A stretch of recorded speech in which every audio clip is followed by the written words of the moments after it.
Oh, we're late.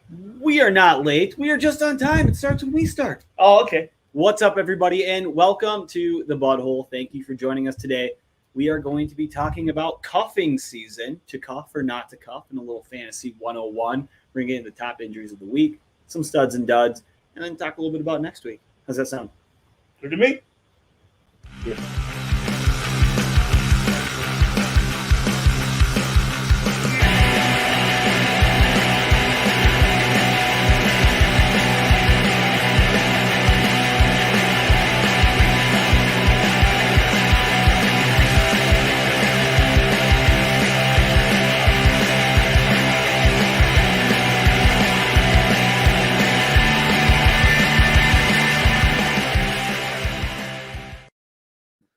We weren't ready for that. Welcome to episode 277 of the official Butthole podcast. I am not Scott. I'm also not Scott. Neither, Scott. Oh, hi, not Scott. How are you guys doing tonight? I'm doing fantastic, not being Scott tonight. You fooled me with the sunglasses, though. I had no idea until you said something. But I am Gage's Rage, and we are going to kick things off the right way with the Fantasy 101. To cuff or not to cuff? Yes. That is the real question. Now, the reason this comes up is because... Did I click the wrong one? Or Yeah, there's a few in there. We got to delete the old ones, but it's all right. Gotcha. The reason this comes up is because Thursday night, if you were a Christian McCaffrey owner, if you had pick 101, you were probably pretty upset coming into the second quarter-ish. By about 8 o'clock, McCaffrey had left the game, and it was not disclosed how long he would be out, but it's a hamstring injury. So he's going to be out for a little bit, and you're not going to know, and it's a really tough time to be a McCaffrey owner. So the question comes, to cuff or not to cuff? Do you have Reggie Bonifay on your team? Do you have Chuba Hubbard on your team if you're the Christian McCaffrey owner? That's the guy that you want. I don't think Bonifay is going to be the guy. I think it's going to be Chuba Hubbard that's going to get you those points. And they also went out and picked up Freeman in the offseason. So that is the first question with to cuff or not to cuff. Who is the handcuff to the player you're talking about? I got to think it's Chuba in that situation. That situation, yep. In the Minnesota, you have Alexander Madison. And he showed this week why you cuff.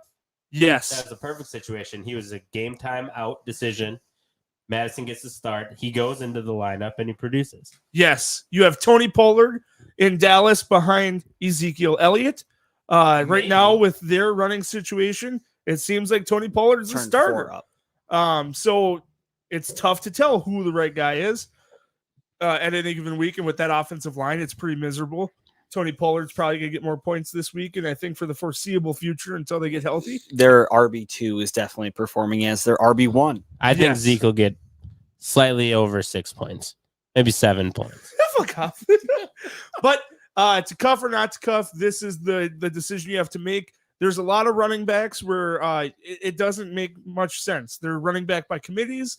Maybe you feel like more comfortable having the handcuff, like Tony Pollard versus Ezekiel Elliott.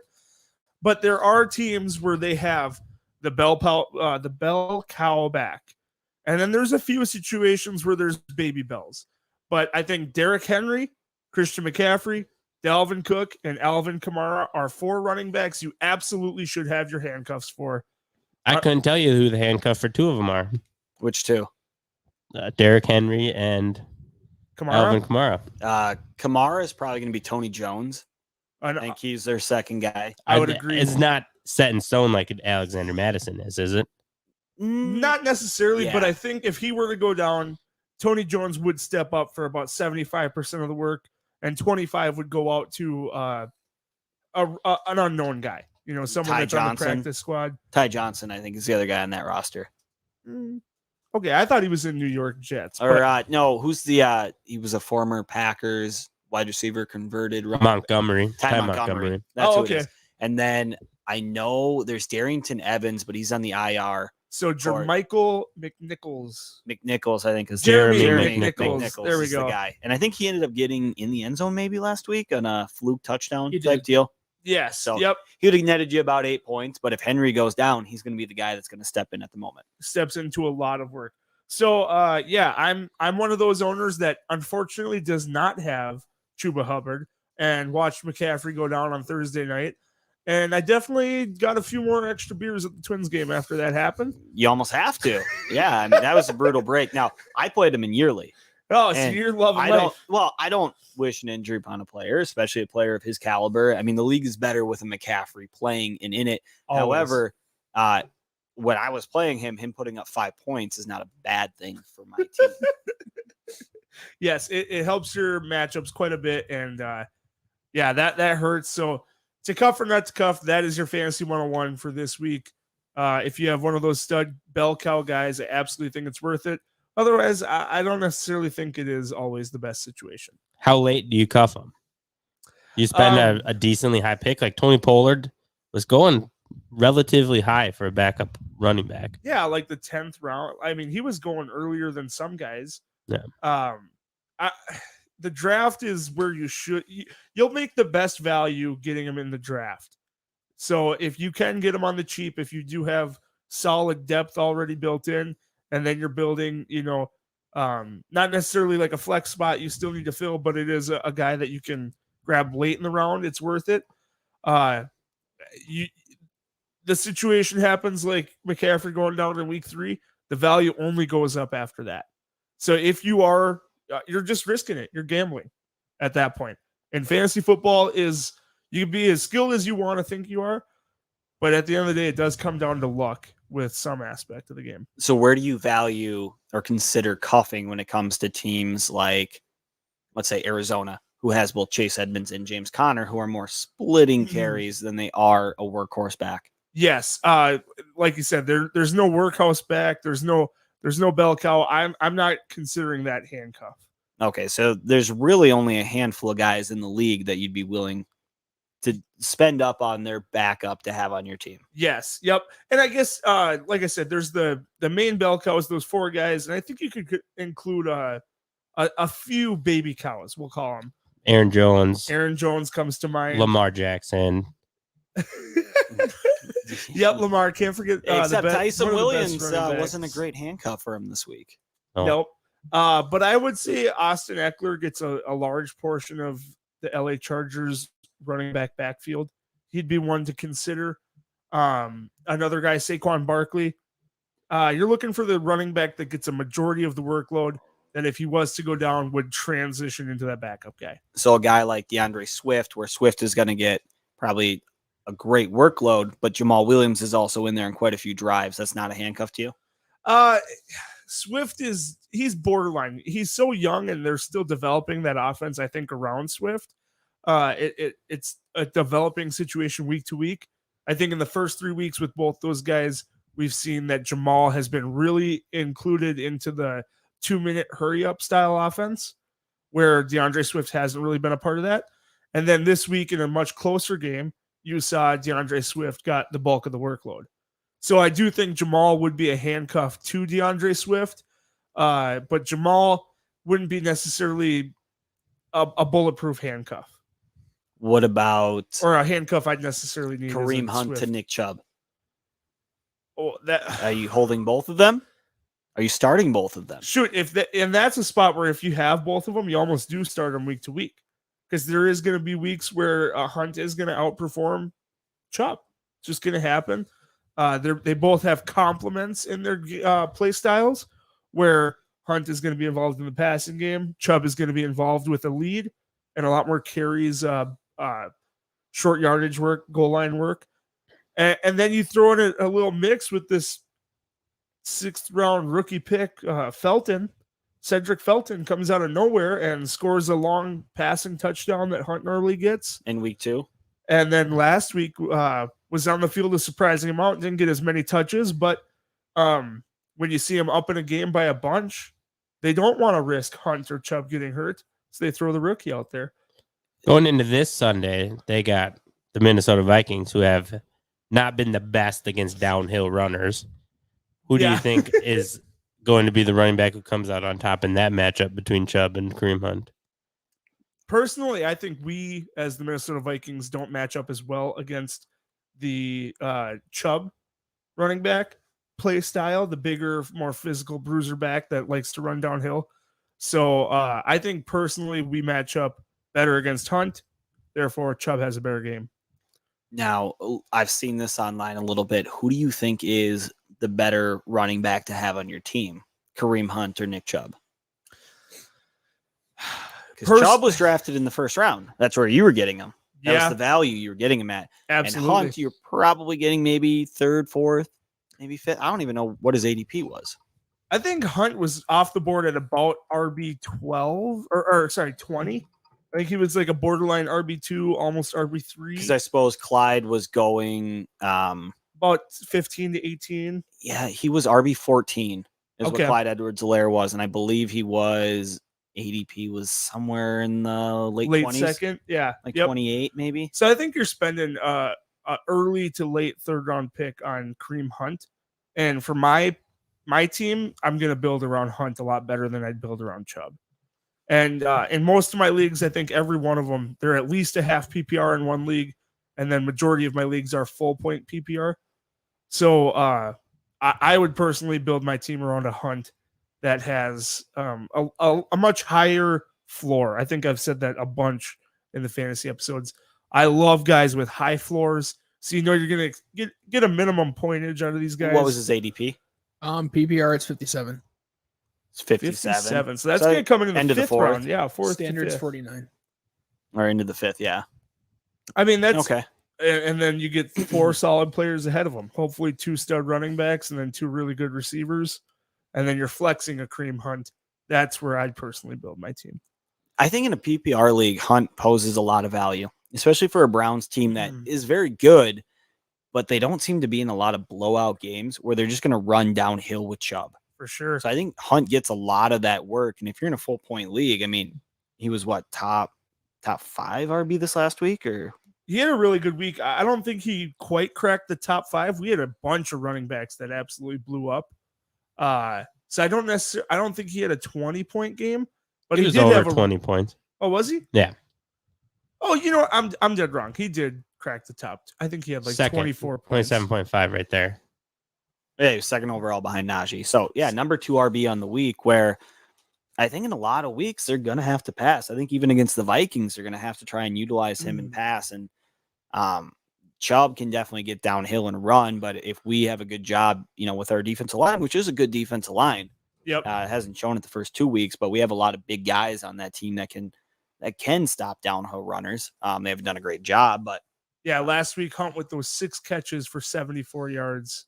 That's 13 points in a PPR league, and that's almost a given in the 2-minute hurry up offense.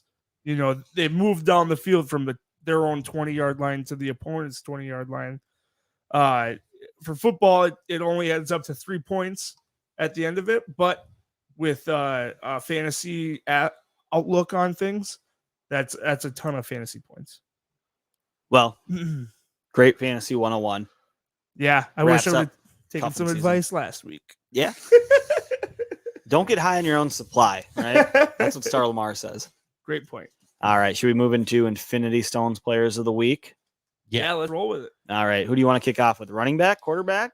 Let's do the same style. Stick with the quarterback first. The purple stone. Josh Allen absolutely blew up. I think they were kind of competitive in the first half, but in the second half, they put the pedal to the metal. He had 358 passing yards for 4 touchdowns. Also did a little work on the game. He had on the ground with 9 yards and another rushing touchdown. So, I mean, everything you'd want from a high draft pick and quarterback. I know people who benched him this week. Shut up. For Kirk Cousins. They said they just can't trust him. And, of course, it's that week that he does go off and shows why he was in. I don't think it was that competitive at the start of that game. I think Washington scored some garbage points at the end of it. That was just a full-on ass kicking. Well, so Kirk wouldn't have been a bad reroute. Kirk was if top you 5. lost by 10 points, he is. That's the difference. Yeah, there was a 12-point difference, but Kirk was QB6 on the week. Yeah. But Josh Allen was QB1. Definitely, and it was by 10 points. If your quarterback 12. 1 is on the bench, he was a high draft pick too. You don't bench your fucking studs. It's a dangerous time to bring this up during our Infinity Wars because it can be a long conversation. But how early is too early to bench a star player like Josh Allen, like Ezekiel, like Saquon Barkley, like these people who have started out rough seasons. How early is too early to be like, you're going to the bench till you prove me wrong? I think somebody like Saquon is a different story just with his injury. Yeah. I think it was expected a few slow weeks and then to start coming back. And then you also have to look at matchup with somebody like him. But with like Elliott, I don't know. It depends on what your record is. If you're sitting at 0-3 and you're still starting Elliott every week, you're going to be in trouble. And you're going to be sitting there like, fuck, I might be 0-4 next week if I start him. So if you have a good pivot, somebody on your bench, then week 4, yeah, maybe. And also depends on who Elliott's going to be playing in week 4. Yeah. Your team landscape definitely, I think, brings a whole different talk into this thing, and then matchups on top of it all. But if you have a good matchup, if you have a good backup, and Ezekiel Elliott is on your team, go ahead and play the Chase Edmonds. Play someone that you think will score more. Rolling into the blue Infinity Stone, Najee Harris didn't do a ton on the ground, but absolutely blew up in a full PPR league. He had the 14 catches for 102 yards. Do you know he had 19 targets? 19 targets. Alvin Kamara was like the only other running back to get that in recent memory. Absolutely insane. I mean, to convert 14 of those 19, you're due for a huge week. Yeah. Now, Big Ben, I don't know if you guys saw the play about Big Ben when he kind of rolled out to the right, took like 3 steps and like flat-faced on the ground, tripped over his own threw it feet. into 3 defenders. It was miserable. He's making it look like they should have started. They should just let him walk. Said, hey, man, we'll see you later. Yeah. So if you didn't know, Deontay Johnson went out just before the game. We also had Juju got hurt. Smith-Schuster. Yep, yes, rib Juju injury. gets hurt just before halftime or in the first quarter. So it was just last man standing kind of thing there. Going into the Greenstone, we had Mike Williams from the LA Chargers. He has been really inconsistent in his career, but throughout the 2021 season, he is having an absolute dime of a year. He ended up with 33.2 points, going 7 catches for 122 yards and 2 touchdowns, and then added a late 2-point conversion onto the top of it. Going off against the Chiefs, that was just a studly awesome game. If you had the ability to watch Red Zone, or if you're on the West Coast and got to see it, that was a fun one. That was a great game. Gage came over for it yesterday, and we had the Chargers-Chiefs game on one TV, and we had Red Zone on the other. And It was a nice setup. I really want to start a petition to have Vikings games only at 3:00, so I can do that every single week. Yeah, pretty dang good setup. Pretty fun. He is wide receiver 2 in the year right now, only behind Cooper Kupp. Is he a 5th-year option player right now? I don't think he was a first-round pick, was he? He was a top 10 pick, yeah. Oh, He's like 7 then overall. I think he's in his 4th year, and they definitely would be 5th adding year. his. Oh, really? He's came out the same as Corey Davis and John Ross, who are both on different teams already, which makes me think that it's got to at least be his 5th year. Christian McCaffrey, same year as that. Well, let's look Okay. that up as we go into the Yellowstone. I'm just wondering, because that's a big thing for fantasy. If you got a 5th-year option player who hasn't really done much, that's going to be the year they take off, because that's when they're going to make some money. This is his 5th-year option year. Okay. Contract year for Mike Williams, maybe more to come. Buy low candidate. Now, If before we anyone move believes on that. to the Conkmeister over here, Conk. Mike Williams, are you getting to the point where you feel better about Mike Williams and Keenan Allen? 3 stud weeks in a row. Keenan Allen has kind of been the focal target of this offense for quite a while. And now Mike Williams is making Keenan Allen not look as great. Not necessarily as far as route running and on-field play, but just as far as point total. I think with that offense right now and the new offensive coordinator, Mike Williams will be the red zone guy. And I think his performance will be based off how well the Chargers do. So the Chargers are off to a 2-1 start. They've scored quite a bit of points throughout this first 3 games in the year. I think that's going to reflect in Mike Williams' fantasy performance, where Keenan Allen is going to have my more safe floor. But touchdowns matter in fucking fantasy football. 6 points if he gets one. Is 3 games enough of a sample size for you to put eggs in a basket and go trade for Mike Williams? If I were needy at wide receiver and you had a few good running backs, I'm assuming if you have Mike Williams, he wasn't drafted to be a starting wide receiver on your team. So not.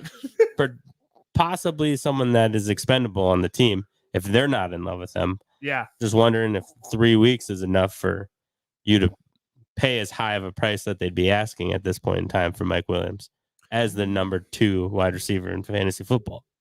He's a sneaky wide receiver too. You know, I don't think a lot of people out there are sitting there on Mike Williams necessarily believing in everything that he's doing. So, yeah, for me, I don't think that I would buy him. That's all I'll say. Buy high. Buy high. Go get him. I think there's more to come. I think the Chargers could win the division. I think it's a really good candidate there. Okay, so moving on to the Yellowstone, we had our own Minnesota's own Tyler Conklin. Conk. And he had 20 points by the end of it all, 7 catches for 70 yards and a touchdown. We didn't see the stud performance from Travis Kelce. George Kittle didn't have the great week, so it goes down to Minnesota's backup turned starter after Irv's injury, Tyler Conklin. Conklin outperformed everybody, obviously, because he's the Infinity Stone player. But to outperform somebody like Travis Kelce, Darren Waller, who's had 2 bad weeks in a row after week 1. TJ Hawkinson. Where are you Dud of sitting? a week. Yeah, Hawk definitely had a dud. Where are you sitting with Conklin and going after him? I mean, he most likely still on the waiver wire. Do you see consistency like this happening every week? Or enough weeks to be like, all right, I feel okay starting him? Personally, I don't. I think after the 4 or 5 guys that are on the what you would consider top dogs of tight end landscape, everyone after that is just a flyer. They're guys that need a touchdown, need a bounce week to be relevant in the fantasy landscape. I think this is just Conklin's week. So I think if you look at him, didn't have too much last week against Arizona, but then in week 1 he had 4 for 41, which ends up being 8.1 fantasy points. That's a decent week for the tight end landscape. And you know, honestly, if he has 2 or 3 more weeks like this, he'll end up being a top 10 tight end for the year. It doesn't take much in tight end landscapes. It's just a desperate position. So personally, I think he could be relevant in the fantasy world and in the Minnesota's offense at any given week. But guessing when that'll happen is damn near Might be a impossible. crapshoot. I don't think it's his last 20-point game of the season. Yep. But he might only have 1 more in him. I don't think that's going to come very often. And I don't remember off the top of my head what Kelsey's numbers were, but 20 points is kind of low for the top tight end of the week, isn't it? Yeah, From normally what they we've get seen so far. So 25, 27. yeah. Kelsey had 7 receptions for 104 yards. No, I'm saying because he was the Stone winner the first 2 weeks of the season. Yes. So Yep. and I was saying he did that by a lot more than 20 points. So Yeah, 25.6 week 1 and 23.9. 23. So it wasn't that much more. I had bigger numbers in my head. So because I was going to say, I don't think we're going to see many 20-point winners of that Infinity Stone, but maybe we will. Maybe I was wrong. It's Moving happened on. once before. Is when you thought you were wrong. No. Moving on to the Orange Stone. Wow, we're going to put the Arizona defense up there, but we're going to give an honorable mention to Justin Tucker. Oh, come on. Round of applause for that man. Depending on the league you are in, if you have got yardage bonuses or, 50, 40-point field goals, there's a couple kickers that could have won this one. But just going standard 3 points for a field goal, we're going to go to the Carolina defense, who had 3 sacks, 2 interceptions, 2 fumbles recovered, and then they also had an interception touchdown return. So there was some craziness in that game. Also, the Jacksonville team had the field goal return for a touchdown. Yeah, on the longest attempt as well. Yep. Tied that record with a couple other people. Yeah, Yep. Cordero, Cromartie was another one. But it was Prater at the end of half going for a 68-yard field goal in Jacksonville. So there's a little bit of wildness going down in Florida, like you'd expect any given day. But Carolina's defense showed that they can keep going up. And Arizona, I think, is what he meant to say. Yep, I said Carolina. That's a mistake. Yep. But Arizona had a good week. Yeah, and J Tuck hitting that 66 was just classic fashion for the Lions to lose that game. Did you guys think they were going to win that? Once they got it, after that touchdown, I thought it was going to be close. If I don't the know, refs wouldn't have screwed up, they would have got it. The No, refs I didn't see that stuff. I didn't see it when the game was actually on, but I saw the replays and stuff like that. because they missed that play clock, right? The That delay of wound down. game that seemed pretty obvious watching on there, but Yeah. And that's are those highlights completely after the fact. synced up for on TV and what they're looking at in the arena? Who knows? They might have been off. I mean, we've seen it play down before and then go back up to 25, and it might have been close, but maybe he had it. I don't know. But yeah, I just didn't believe classic fashion. the Lions were going to win that game. Yeah. And I mean, the fans didn't either. They were celebrating like that one missed after the doink, and it went straight up and in. It was just and nuts. Gage's rage and I. Gage kicked a field goal at the Michigan State game. What brutal. Moving on to the Redstone of the week, we have Devontae Adams making our flex play. A solid bounce back week after last week's a pretty good performance, but the Packers are they're pissed. Devontae Adams had 12 catches, 132 yards, and the score on top of it all. And he did some of it concussed, which is even more impressive. That's a big talker too right now in the NFL is whether or not they actually went through the proper protocol to let him go back in, because after he took that hit, it looked like he was knocked out cold on the ground. And he went back in 3 plays later. Blue tent conspiracy theory? I thought it was 3. Well, they had the timeout. I mean, timeout throws everything off, though. Yeah. Yeah, that resets a concussion. Everybody knows that. Rogers called the timeout. He said, "Get his fucking ass out here." And the NFL said, "Yes, sir. Whatever you want, Mr. Rogers, sir." Okay, Daddy. So there you have it, the Infinity Stones for week 3. And I think we're going to put another little twist on things come week 4. Got some exciting stuff cooking up in the butthole. Any repeats for next week? Ooh, I probably Adams makes one of those two, either the flex or the wide receiver. Yeah, he was on the wide receiver last week. It was an off week 1. I mean, he was drafted as the number 1 wide receiver in most leagues for a reason. I think it's Josh because Allen repeat too. Josh Allen. Who do the Bills play next week? At home against the Texans. Texans are sneaky. The only thing that makes me nervous about blowout games is how often they're going to pass in those. Because once they get up by a certain level, some teams like the Bills like to just kind of lay it on a team, where others, maybe in the right situation, if they get up by 2 or 3 scores, they might start running the rock with Singletary and Moss more often than passing to Diggs and hopefully Gabe Davis. Or Josh Allen, I mean, it's he possible could go for a fucking few runs. I think Mike Williams. I don't think the Chargers offense is quite done yet, and I think they keep peppering him with targets in the red zone. Safely, I'm going to go with Jay Tuck as well. Dude's a beast. Yeah, that was a pretty fun week in fantasy football. I think next up we'll do some studs we'll do the fantasy injuries of the week. Yeah, let's do that. And we have 105 of them. That's a long list. It is a very long list. We'll just rip through them if you guys have something you want to add to it.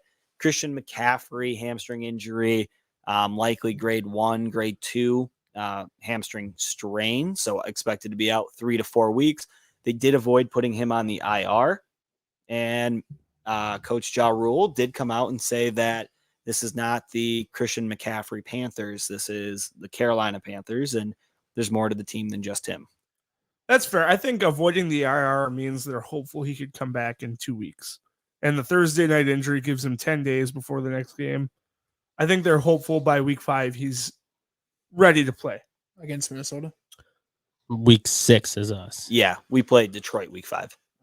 But that's still 3 weeks. He'd miss 2 weeks to come back against Minnesota. Most likely, yeah. Justin Fields had x-rays on his throwing hand after a horrific game. I think it was more precautionary just to make sure that he wasn't, messed up the entire time, because he looked god-awful. That whole offense I didn't see awful. it. I watched Red Zone. When am I going to see Justin Fields play when he had 40 yards in the air or some shit like 68 yards in total, which was, I don't know, what was that, like 18 less than Justin Tucker's field goal? No, that was when they netted his yards. When they took away all of his lost yards on sacks, Then away Justin from it. Tucker had 65 yards more more. in his one field goal than Justin Fields did passing. Brutal. Jeepers. Turns out X-rays came back negative, so he is good to go for week 4. And he's the starter. Maybe. I don't know. He said he's contemplating Andy Dalton if he's healthy or Nick Foles. Everything is open right now with Matt Nagy. He's a mastermind. I heard there was Bears fans apologizing to Trubisky, saying, We're sorry, bud. yeah, Come back. Hey, it might not have been your fault. We might have been mad at the wrong person this whole time, because now they're kind of turning on Nagy a little bit. And Which they should not be. saying come back, just saying like, You didn't deserve we that. might have been wrong. Elijah Moore left the game with a concussion yesterday, wide receiver for the Jets. KJ Hamler has been confirmed. The wide receiver for the Broncos did tear his ACL this week, so he is done for the year. And with him and Jerry Jeudy done for another maybe 2 to 4 weeks, roughly. For Jeudy, Tim Patrick is a guy to kind of look at, and obviously Cortland Sutton if you don't have him on your team. Carson, hamstring injury. He returned back to the game after leaving for a little bit. I would just keep an eye on him this week. Who knows exactly what's going to happen. Him going back in the game is a good sign, but doesn't guarantee a week 4 start. Tyler Lockett also left after taking an awkward fall in the Vikings game. Likely a knee sprain. He went back in as well, I believe, and played a few plays at the end of that game. He did come back at the end of the game. So he's more of a day-to-day guy. Adams, chest concussion. We talked about him a little bit. He died on the field. They brought him back to life, and then he caught a pass that set him up for game-winning field goal. Chest and concussion were 2 separate things. He doesn't have a chest concussion. Yeah. So you guys know. Thanks for pointing that out. Yeah. Gronkowski also took a big hit to the ribs in the third quarter. He left, got x-rays, and then returned later in the third quarter. Not necessarily fantasy. I mean, it has an impact, but Quentin Nelson, ankle sprain, he was carted off the field. So he obviously affects Jonathan Taylor. Yeah, I think that's value. a big impact on the fantasy outlook of a lot of those players on the Colts there. I think Hines, it probably raises the value because Hines isn't a between the tackles guy. So that might help him out a little bit more. But Taylor takes a knock in my book. Both Sterling Shepard and Darius Slayton went out with hamstring injuries in the first quarter. I think either of them returned back. I'm not sure what their status is for week 4. Big plus for Saquon Barkley. Probably shouldn't own any wide receiver on the Giants as it stands right now anyways. Where do you sit with Kadarius Toney possibly coming in if both these guys? Galladay, man. I agree with Kenny G, but there's got to be somebody else outside of him that should be able to kind of step in and do something. I would like to see Tony do something, but as long as he keeps having those Twitter fingers, he might not get the opportunity to. Has he been active? Since not on the field. Well, I know that. He tweeted after the second game. He sent a tweet out being upset about the situation. Yeah. Well, I heard he had work ethic issues at the beginning of training camp and stuff that might be affecting that. Turns out Joe Judge is not a guy for bullshit. So, yeah. Otherwise, Evan Ingram is slated to come back he came back last week, didn't he? He played yesterday. I thought I saw him out there, but I'm pretty sure he did, and he got quite a few targets. So he could be a target monster in the coming weeks as well. Blake Martinez, moment of silence. I only put this one on here for Star Lamar. Tore his ACL yesterday, and he is unfortunately done for the season. Blake Cashman is the person who I like, so you got the wrong Blake. But that's enough anyway. All right. Well, my bad. James White hip injury turns out it's pretty serious. I don't know what the timetable is yet, but he was carted off the field, and it didn't sound like it was good. A lot of guys were kind of paying their respects to him after that injury because it's possible it's season ending. Yeah, hip injuries are never good for a football player. They need their hips. Most people do for just about everything, actually. Juju Smith-Schuster, rib injury. He was out for the rest of the game. He's considered to be day-to-day with bruised ribs, most likely back next week. A.J. Brown also went out with a hamstring injury, which appeared to affect almost everybody in the NFL. Hamstring injuries. A lot of wide receivers went down with that this week. He only played 8 snaps. Gross. Less than a point for fantasy, didn't he? I think so. It was like 0.3 and half points or something like that. So negative 2-yard catch, maybe. I'm not 100% sure, but it wasn't great.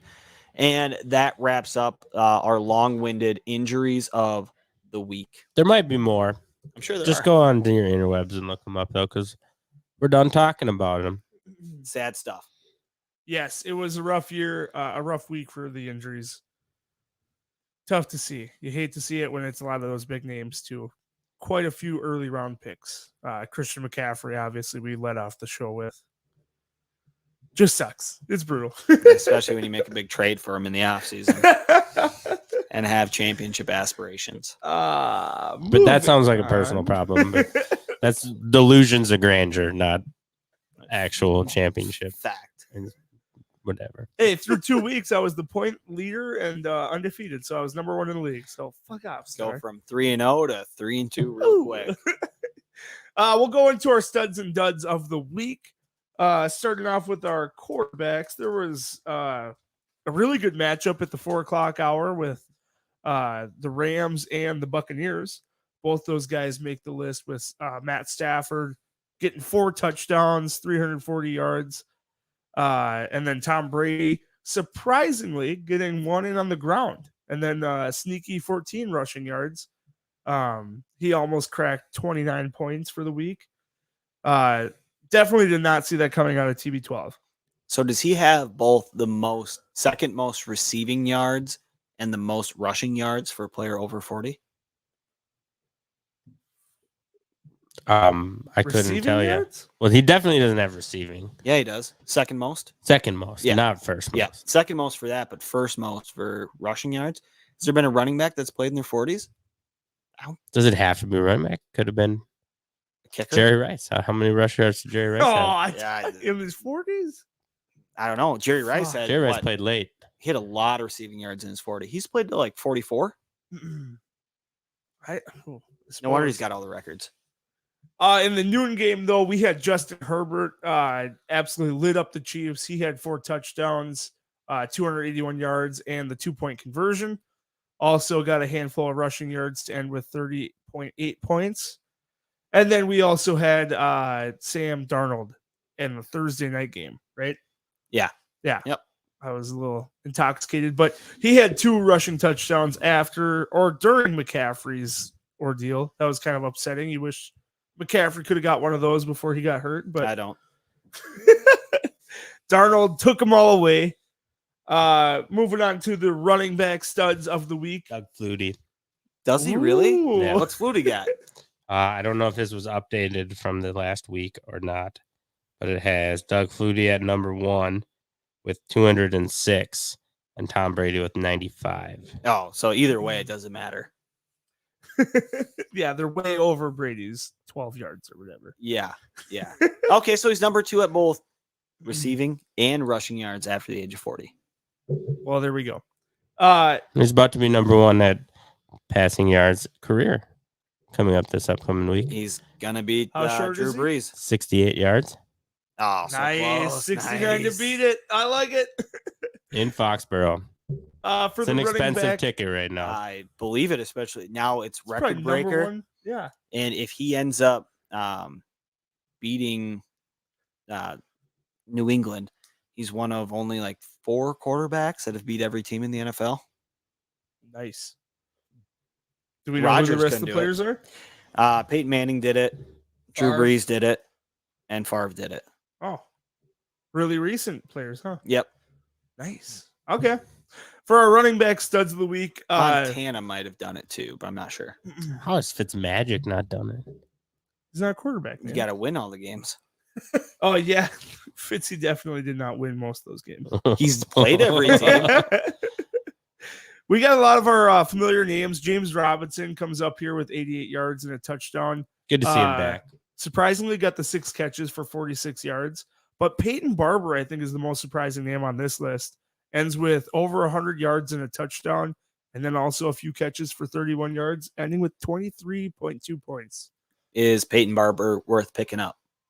I'm not quite sure what is up with Josh Jacobs. Ankle injury. Is it high ankle sprain? Do we know what the grade is on it? It's apparently a long ankle sprain. Oof. Yeah, because he was out also last week, and you saw Yep. Kenyon Drake get a little more added work. But it looked like it was Peyton Barber's game last night. Yeah. And that game did end up going into overtime based off of a missed extra point. They do matter. Yeah. Yeah. Former Minnesota kicker Daniel Carlson absolutely blew up my fantasy week. Yeah, you lost by 3 based off of a penalty for a missed extra point. -3 for a missed extra point. Just brutal. But you called yourself out in the fact that had If he made makes that, it, they're they not don't in go to overtime. He made doesn't get 2 2 more field extra goals ones. in You would have overtime. lost by more had he not How crazy is that, though? missed that. 2 field goals in overtime. That almost never Well, happens. oh yeah, I suppose they went for 2. Miami did to tie it up. So it wouldn't have went into overtime at all. Oh, who knows? Jacobs has a toe and an ankle injury, so it's 2. Turf toe on top 2 of it for all. 1. Woof. We saw Alexander Madison, also a backup, come in for Dalvin Cook. He got over 100 yards and then smashed the screen passes for an extra 12 points, 6 for 59 yards. So he ended with 23.1 points. And then another really good receiving back in Austin Eckler cracks the 20-point mark. Moving on. Just to point out, these are the guys that did not make the Infinity Stones because we've already Yes. talked about them. So obviously, Najee Harris was the number 1 running back on the week. Yes. Yep. And Josh Allen was not on the quarterback list, and you will not see Cooper Kupp No, Mike Williams, or Mike Williams on Devontae Adams, or Studley- Mike Williams. Oh, sorry. Yeah. Cooper Kupp, we will see on here as this ticker goes by because I saw him to begin with, and he had another great week. He was 9 for 96 and 2 scores. Yeah. You just think a guy with 30 points on the week should be an Infinity Stone player, but not good enough this week. I think there's a Breakfast Club something coming up here. We got to figure something out. If there. Robbie Woods does not keep going, does not find his way into that breakfast, that dude is missing out. Okay. There's points to be had, and he's missing out on them. But you see DK Metcalf there. He had 6 for 107 and a score. Jamar Chase got into the end zone twice in Again. that terrible Pittsburgh game. That's 5 touchdowns in 3 games for the rookie. Do you guys On remember fire. saying that he was your least favorite of the 3 wide receivers? All right, Star, hold our feet to the fire. Let's hear it. You said Jamar Chase was the worst out of T. Higgins, Tyler Boyd, and Jamar Chase. There's still a lot I of think I football ranked left, him damn it. 1. I'm just saying. You can go back and listen, but Star Mar ranked him number I 1. think Stussel said he wouldn't take any wide receiver on the I Bengals. said I don't want any of them, but on just pure potential, I'd take Chase. Here you go, Star. 1 cookie for you. Thanks. Justin fucking Jefferson. coconut, uncultured swine. Jefferson had 9 for 118 and a score. That was pretty sweet. And Emmanuel Sanders also got in the end zone twice. Yeah, dude's had a good week 1, Yep. bad week 2, and a great week 3. I mean, I don't know how many people are starting Emmanuel Sanders. Probably not many. No, if he might even still be available on your damn waiver wire. Go pick him up. He's going to be involved in this offense. A lot of people were hoping Gabe Davis was going to step up and do some things. And he gets a few targets a game, but he's not getting the action that Emmanuel Sanders or Diggs are getting, for sure. No. And he's kind of So- splitting stuff with Cole Beasley in a sense.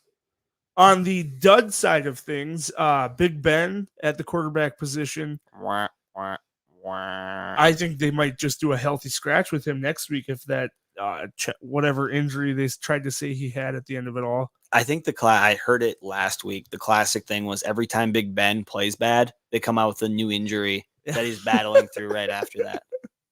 Also, Sounds like the guy's just a warrior, though. just keeps Give laying him it a on. rose. Iron Man Award. Your rose. Ben Uh, Roethlisberger. the rookie debut of Fields didn't go super well. Like we said, only the 68 passing yards. That's not going to end well for a very good fantasy performance. For anybody on that team. So if you start Darnell Mooney and Cole Kmet in the same league, guess what? Didn't turn out great for you. That's an L. At the running back position, you got to include him, Christian McCaffrey. Even though he gets hurt, he only got about 7 points before his injury.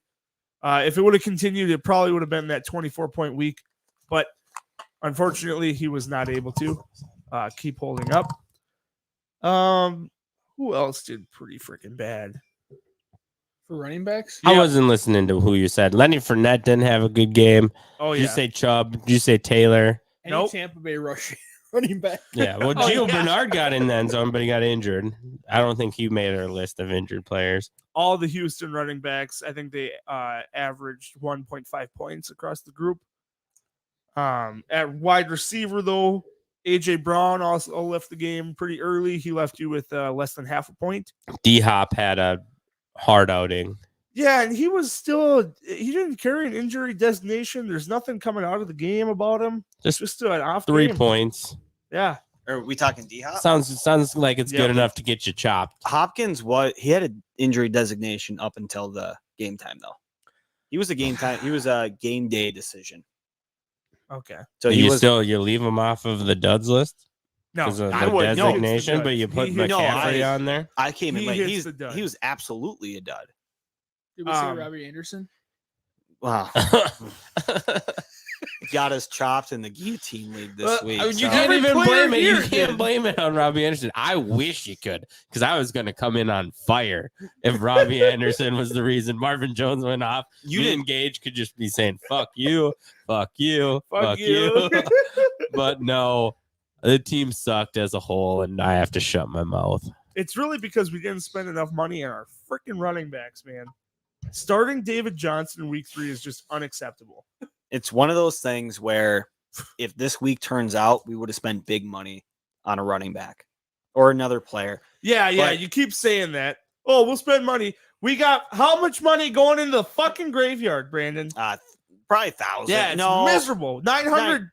990, yeah, 980. Fuck. That does us no good in the graveyard. You gotta fucking spend it. Scott, I think, spent $750 on Robbie Anderson so we could start him. Drove fucking insane. And who was available this week? Mixon? I'm not 100% sure on who. There was some good running Kamara. back. Yeah, oh yeah. Jesus. Okay, it didn't pan out. Didn't work out this time. If you go over to tight end, TJ Hawkinson was also on our guillotine chopper league. He only got 3 points in a PPR league. Kyle Pitts got 4.5. Pitts I think this should be called the studs and Pitts. Pitts should be on this fucker every week. If you drafted him in the fourth round, 5th round, if you drafted him as early as you needed to, he's going to be disappointing you a lot this year. But he was tight end 4 in most leagues.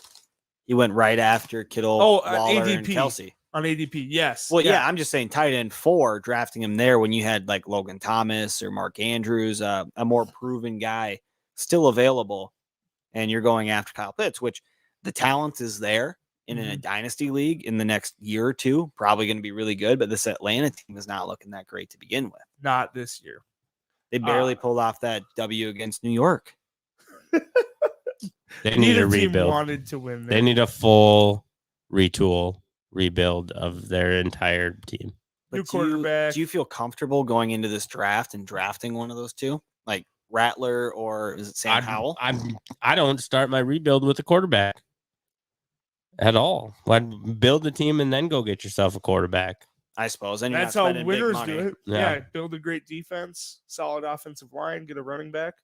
Yeah, And that's then the quarterback reason last. there are people like Fitzmagic and the Teddy Bridgewaters of the world and all these people is that you bring them in for the 3 years of the build and then you go out and the Tyrod Taylors, you go out and you get your guy afterwards. You get your Josh Allens. Could you just give him the fucking touchdown Just already? like that, I lose another fantasy football league. I lose 300. Okay. Mm. So Ezekiel Elliott's having a decent week. Yeah, He's he hits got the a end 1 yard zone. run. He's not going to be a dud for this. You might be a little upset that CD couldn't have got that one in. It's actually Dak Prescott's fault because his arm he couldn't hack it anymore. He underthrew him by a couple yards and He's done. Get Carson Wentz. get Carson Wentz. Way better. Yeah, so that's the studs and duds for week 3. I don't know what else we do for the fantasy episode. I don't Do we know. have any comments from the listeners? Any, If you guys want difficult any questions? advice, maybe we can take a look at. I think last week What when they that asked person us said. they asked us about Carolina, was it the it was. Are you going to go with the Panthers defense, the Bucks, or there's one more team, the Ravens? Yeah, I think we nailed that one, taking Carolina. So we're 1 for 1 on listener picks or listener questions. I don't know who just came across there, but someone said they were very disappointed that your microphone is covering your mustache this week. They liked how they were able to see your whole mustache Yeah, last that's week. Mrs. Starr. Or Mrs. Lamar, sorry. There you go. Is that better, Mrs. Lamar? Oh yeah. Looking ahead to next week, Titans get the Jets, so Titans defense isn't going to be a bad team to pick up if they're available. With the AJ Brown injury, I think Julio Jones bodes well. Good games that you're looking forward to. Obviously we like the Vikings, but I think that's going to be one of the better games next week the way it is. Cardinals and Rams. That's going to be another really good one. Offense, baby. That'll be fun to watch. We do in the have afternoon Seattle slot. and 49ers, a division matchup. I think that one's going to be a really good one. Or the whole division is playing each other that week. Yep. Thursday night might not be as fun as we want it to be as previous weeks. We might be 2 for 2. Sometimes 2 out of 4. those games that don't look good on paper end up being fun. Jaguars That and could be Bengals. a Chase spotlight. Or a It mix. could be a Watch Trevor him just Lawrence coming go out off. party. It could be. Oof. Biggest game of the week, obviously, is going to be Tampa Bay playing New England. That's going to be the night game. So that one's going to be extremely fun. There's actually 2 night games next week. Oh, no, Monday. Well, one's a Monday night, Monday. and that's a battle for First place. depending on what happens with Broncos Ravens, first place. Yeah, it's true. So a Who couple of would good have games. thought that the Broncos, Raiders, and Chargers would be fighting things out for You the look at the number one division spot? right now, and it's a little bass backwards. And everyone's like, "Oh, they're 1-2. They were very close to being 0-3." Yeah. That Browns, they were a muffed punt away from being 0-3. And they are also very close to being 3-0. We'll talk about it more in the football episode, but I think Mahomes is the tape is out on Mahomes. But they Teams are did learning get how to play. Another person, so go pick up Josh Gordon. He should be really high on your The pickup Chiefs list. picked him up. Yeah. Chiefs picked up Josh Gordon. Holy! I mean, he'll be good Whoa! for 3 weeks until he hits some sort of PED. It's not That'll be about fun those to watch if PEDs. he's with Mahomes, man. Who knows what he can do anymore? But Dude's 32 years old. I hope he can still do it. The thing, Mahomes, I think last year there were 10 passes on the season that could have been intercepted that only one of them went. And now there's 4 so far this year for him, and He's 3 got of them 5 were picked picks. off. Oh. So Yeah. some of that's luck, some of that's no look passes and the receivers not being ready. I mean, some of that comes together, some of it falls apart. Next week, I would take the Chiefs to win. A lot of times when obviously we didn't talk about it, but Andy Reid got in the ambulance and went to the hospital after the game. For dehydration. Is that what it was? Mhm. Dehydration. Yeah, So that might be better. I don't know. Sometimes teams tend to rally around after that happens, and the Chiefs play the Eagles, so could be another decently high-scoring game. But I think the Chiefs edged out. That's all I got. Yep. Star, your monologue to end it. Go jerk off. Bye.